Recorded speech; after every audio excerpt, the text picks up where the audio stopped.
Hello दोस्तों, नमस्ते प्रणाम। हम किरण शर्मा, हम मंजू शर्मा अपने चैनल पर सबके स्वागत कर छी। नमस्ते प्रणाम, सभी फैमिली के प्रणाम, सबके गोर लगे छी। हम दोनों देवरानी जेठानी जा रहा छी। बहुत प्यारा से चुमाने गीत गाबा, हाँ सब जरूर सुनो, कमेंट करके जरूर बताए, फुलबाज करके जरूर सुनब, लास्ट तक गीत के जरूर सुनब। तब गीत बड़ी मजेदार गीत छै चुमान वाला, खासकर भाभी सबके लिए चुमान गीत छै। जखन दूल्हा दुल्हन के चुमाइल जाइ छै, कोबरो में चुमाबै छै, अंगनो में चुमाबै छै, विदाइयो दहो बकाल चुमाइ होइ छै, नैहरो में चुमाबै छै, ससुरो में चुमाबै छै। अहाँ सब जरूर गीत सुनब, कमेंट करके जरूर बताए। बहुत प्यारा से गीत छै।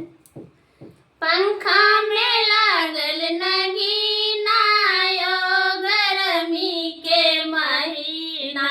पंखा में लागल नगीना यो गरमी के महीना, चुम्बा जे चललन भाभी सोहागिन, चुम्बा जे चललन भाभी सोहागिन, जौवन से चुबे पसीना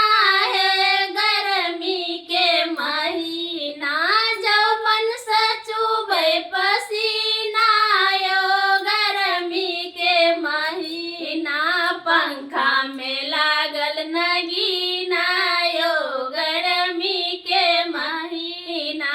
पंखा में लागल नगीना यो गरमी के महीना, चुम्बा जे चललन चाची सोहागिन, चुम्बा जे चललन चाची सोहागिन, देहो सचुबे पसीना यो गरमी के महीना, देहो सचुबे पसीना यो गरमी के महीना, पंखा में लागल नगीना यो गरमी के महीना, पंखा में लागल नगीना यो गरमी के महीना, पंखा में लागल नगीना यो गरमी के महीना, चुम्बा जे चललन अम्मा सोहागिन, चुम्बा जे चललन अम्मा सोहागिन, आचर से पोछे पसीना यो गरमी के महीना, आचर से पोछे पसीना यो गरमी के महीना, पंखा में लागल नगीना यो गरमी के महीना, पंखा में लागल नगीना यो गरमी के महीना,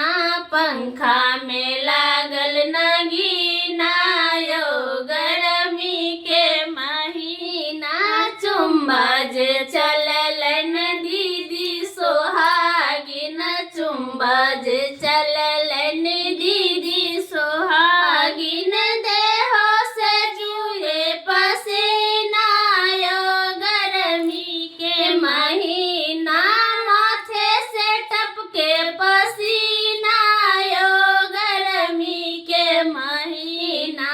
पंखा में लागल नगीना यो गरमी के महीना, पंखा में लागल नगीना यो गरमी के महीना, पंखा में लागल